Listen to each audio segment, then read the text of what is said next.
This clip is brought to you by SaveWithConrad.com.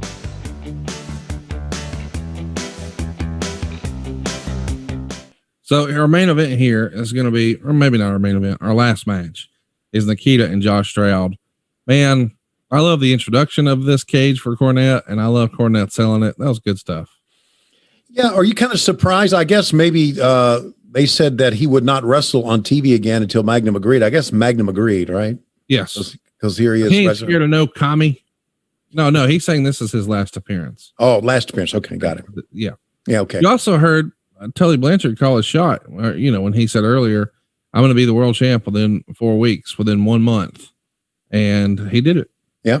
Let's remind everybody the day before, Jim Crockett ran a show in Cincinnati, Ohio, and the Championship Wrestling from Florida show was a big show down in Orlando. And that's where Flair actually debuted the big gold belt.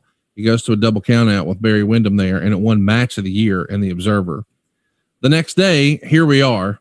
Doing the morning tapings on Saturday the 15th. That night, there were 2 shows, one in Norfolk, Virginia, and one in Greensboro, North Carolina.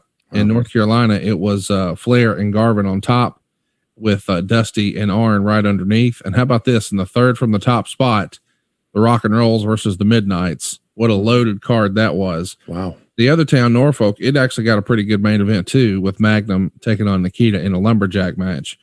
The next day, Flair is back in Miami, Florida for Championship Wrestling from Florida. And you guys are running in Charleston, South Carolina.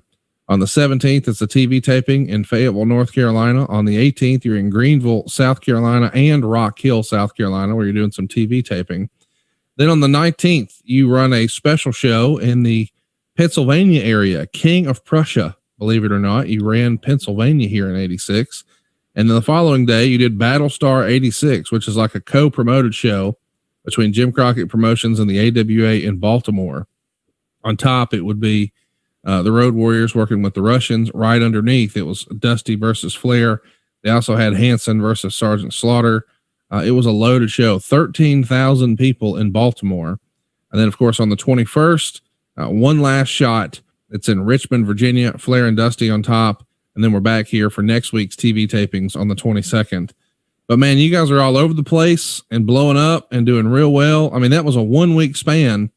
Super show in Orlando, super show in Miami, even running a show in Baltimore. I mean, it's unbelievable the stuff that's happening in the major markets. It's big business here in 86 for Jim Crockett Promotions. Yeah, I'm sure when you talked to Jimmy that he remembered some of those numbers about what we were grossing on a weekly basis. He had to. Yeah, it's crazy. Yeah, so I'll be interested to see have him talk about that. It was again, it was a great time. Also, I've been meaning to ask you this. We've talked about the Jim Crockett Senior Memorial Cup. That the first one was, oh, here he comes, man. Give me a attack who has been double teamed by this Russian team before. And once again, hit in the back by Nikita Koloff. You can hear the fans. They're chanting for Dusty now. They're looking for the other half of America's team. Nikita Koloff, top turnbuckle. Top turnbuckle. And the Russian sickle. That is completely wiped out Magnum TA. And now they continue to pummel Magnum TA as Ron Garvin and the American Dream, Dusty Rhodes, finally come in and break this despicable act up. What do you think of Dusty's skull jacket? Well, he dipped skull all the time. So that was just part of it. Ronnie Garvin with a hat on. Does the jacket on Dusty zip? I don't think so. Yeah. I mean, it probably does, just not with him in it. That's what's keeping it from happening. Let's remind everybody next week, we're going to be back watching February 22nd, 1986. It's going to be a pretty big time show. We've got the Rock and Roll Express cutting a promo. Tully Blanchard's in action. The Road Warriors are in action. We're going to see the debut of the big gold belt. Jimmy Garvin makes his debut in Jim Crockett Promotions, which is a pretty big deal.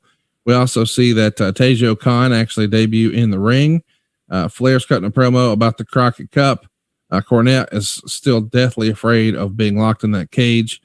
Dusty Blanchard is going to cut a hell of a promo and say hello to Miss Alabama. We get Midnight Express in action, Rock and Roll Express in action. Road Warriors are cutting a promo. Magnum TA's wrestling.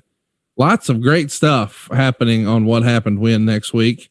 I'm looking forward to it, man. This has been so fun. What say you? Yeah, I've had a great time. Now, I wanted to ask you this.